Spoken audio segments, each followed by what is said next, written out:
and welcome to Thoughts in the Green Room with your host, Jeff Mays. This week's topic, Michael Moore and documentaries. Now, this is not going to be your typical green room. It's not an interview. It's not one of my regular philosophicals. It's obviously a bit of a plug for the Michael Moore documentary. I recently saw that at the opening night of TIFF. His film is Fahrenheit 11/9, and I was pretty much blown away by it, so I wanted to put in a little bit of plug for it. But before I put in a plug for his film actively, I want to talk briefly about documentaries.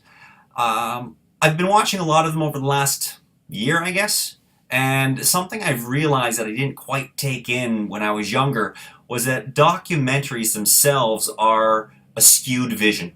They are angled towards the point which the documentarian is obviously trying to make, which doesn't necessarily make it the correct angle or the right angle, it's just an angle. So in watching Michael Moore films, I realize that they are skewed to the voice of the public. And this is my first point about a Michael Moore film. I've enjoyed all of the ones that I've watched. I think I've seen them all, actually. But I've enjoyed them all, and one of the reasons I enjoy them is I find that Michael Moore is a voice for the common man. And in that respect, he's somewhat of a hero. He speaks for many people who are underrepresented, who are taken advantage of, who are left out in the cold, if you will, and he gives voice to their plight.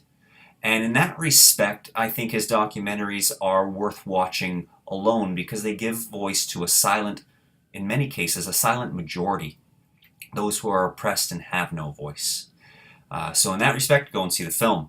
The other thing that I enjoy about Michael Moore films is that they tackle very challenging issues, things that are on everybody's mind and things that are really current and have caused serious issues with things going on around us.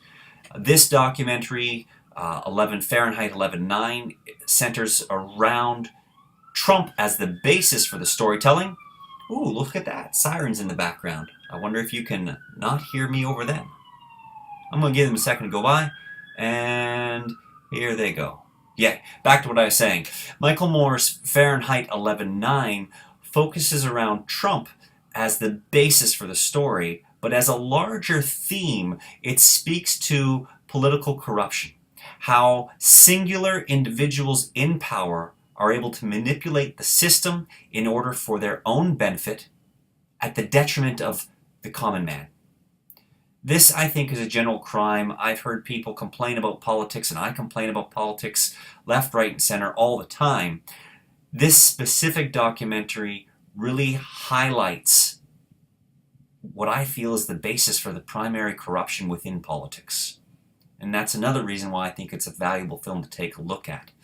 Recognizing again that things are obviously slanted towards the viewpoint of the documentarian, I really do feel that regardless of that point in this case, it is an exceptionally valid point being made and an exceptionally astute look at politics in our current situation. And our current situation right now is pretty dire in my own mind. We've got in Ontario the rise of the Ford Nation through Doug Ford once again and all the chaos he's creating. We've been watching, of course, for the last little while, the Trump chaos. In addition to Trump, we've had Kim Jong-un, all the Middle East conflict and problems going on politically there. And then we go back in time and we take a look historically at the Nazi Party, Stalin, Mussolini, all of those dictatorships and fascist regimes, communist regimes that have caused corruption in our world.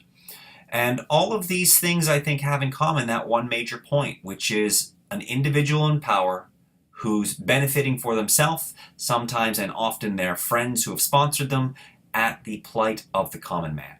And when the common man doesn't have a voice, politics no longer work in the democratic system, at least. So, with that said, I think it's a film that's worthy to watch. I understand that it is going to be getting released at the TIFF Bell Lightbox late September, early October. So if you've got a chance to go and see it and give yourself a little bit more information about the world, please go. And other than that, in terms of my ongoing challenges, I recommend that you take a look at your streaming service, your Netflix, your cable, your Bell, your Rogers On Demand, whatever it might be that you use, and flip to your documentary section.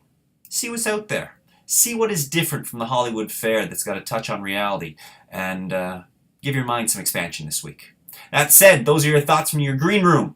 I am your host, Jeff Mays, and I'll see you in a few weeks with one other of my interview series with artist Stevie J. Talk to you soon.